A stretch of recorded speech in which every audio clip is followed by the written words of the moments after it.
সম্প্রতি বাংলাদেশের একটি রাজনৈতিক দল হেফাজতে ইসলাম একটি জনসভায় নারী কমিশনের সদস্যদেরকে বেশ্যা বলে আখ্যায়িত করে। এই ঘটনায় সারা দেশের প্রগতিশীল নারী সমাজ প্রতিবাদ জানায় এবং নিন্দা জানায় হেফাজতে ইসলামের লিডারদের প্রতি, এবং তারা ঢাকার রাজপথে স্লোগান দিতে থাকে, চেয়েছিলাম হিস্যা, হয়ে গেলাম বেশ্যা। তবে এই ঘটনার মূল কারণ হচ্ছে সম্প্রতি নারী কমিশনের সদস্যরা প্রধান উপদেষ্টা ডক্টর মোহাম্মদ ইউনূসের নিকট কয়েকটি প্রস্তাব দেয়। তার ভিতরে একটি আলোচিত এবং বিতর্কিত অবৈধ প্রস্তাব হচ্ছে পতিতাবৃত্তিকে শ্রমিক পেশা হিসেবে স্বীকৃতি দেওয়া। নারী কমিশনের সদস্যদের মতে পতিতাবৃত্তিতে যে সকল নারীরা রয়েছে বা যাচ্ছে, শ্রম ব্যবস্থার আওতায় আনলে ওই সকল নারীদের জীবনের সুরক্ষা নিশ্চিত হবে। কিন্তু বাংলাদেশের সংবিধানের 18(2) নম্বর অনুচ্ছেদ অনুযায়ী পতিতাবৃত্তি নিষিদ্ধ, অর্থাৎ নারী কমিশনের এই প্রস্তাব সরাসরি বাংলাদেশের সংবিধানের সাথে সাংঘর্ষিক। দারিদ্রতাজনিত কারণে নারীরা ক্রমশ পতিতাবৃত্তিকে বেছে নিচ্ছে পেশা হিসাবে। তবে এই নারীদেরকে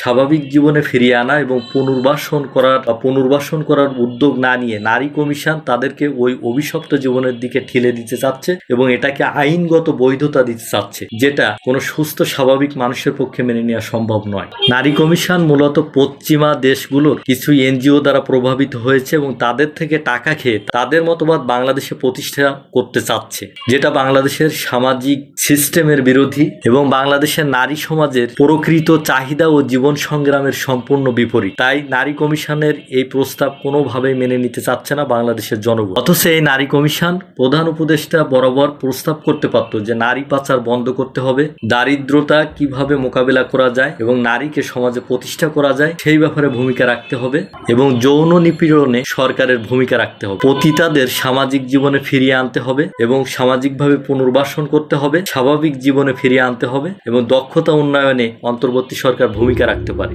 এই প্রস্তাবগুলো নারীরা দিতে পারে। পতিতাবৃত্তি বন্ধ করার ক্ষেত্রে বাংলাদেশের সমাজে নারীর মর্যাদা ও অধিকার পুনঃপ্রতিষ্ঠার জন্য হুজুর সম্প্রদায়ের ভূমিকা রাখতে হবে। হজ মাহফিলগুলোতে নারীর প্রতি সহিংসতা উস্কে দেওয়া যাবে না, নারীর প্রতি বিদ্বেষমূলক কথা না বলে ইসলাম যে নারীর সঠিক মর্যাদা দিয়েছে সেটা সুন্দরভাবে স্মার্ট পন্থায় প্রচার প্রসারে হুজুরদের ভূমিকা রাখতে হবে। ভারতীয় উপমহাদেশে এই হুজুররা ইসলাম প্রচার করেছিল একসময়, সেই সময় দলে দলে নারীরা ইসলাম গ্রহণ করত হুজুরদের ওয়াজ শুনে, কিন্তু বর্তমানে বেশিরভাগ ওয়াজ মাহফিলে নারীদের প্রতি বিদ্বেষমূলক কথাবার্তা প্রচার করা হয়, যেটা একেবারে অনুচিত। ইসলাম নারীকে সবসময় মর্যাদা দিয়েছে, সম্মান দিয়েছে, সেইভাবে আধুনিক পন্থায় হুজুরদেরকে ইসলাম প্রচার করতে হবে এবং ইসলাম যে নারীকে মর্যাদা দিয়েছে সেই বাণীটা সঠিকভাবে নারীদের কাছে পৌঁছে দিতে হবে। তাহলে পতিতাবৃত্তি আস্তে আস্তে আমাদের সমাজ থেকে হারিয়ে যাবে। এছাড়া বিশ্ববিদ্যালয় পর্যায়ে, কলেজ পর্যায়ে যে সকল ছেলেমেয়েরা পড়াশোনা করছেন, নারীদেরকে কটাক্ষ করে সোশ্যাল মিডিয়ায় কথা বলা যাবে না। সবসময় নারীর মর্যাদা এবং সম্মান দিয়ে কথা বলতে হবে। আমরা যদি তাদেরকে সম্মান দিই তাহলে আমাদের সোসাইটিটা আরো সুন্দর হবে, আমরা একটি সুস্থ সুন্দর বাংলাদেশ বিনির্মাণ করতে পারবো। আর ঠিক তখনই কোনো তথাকথিত বিতর্কিত নারী কমিশন আমাদের উপর কোনো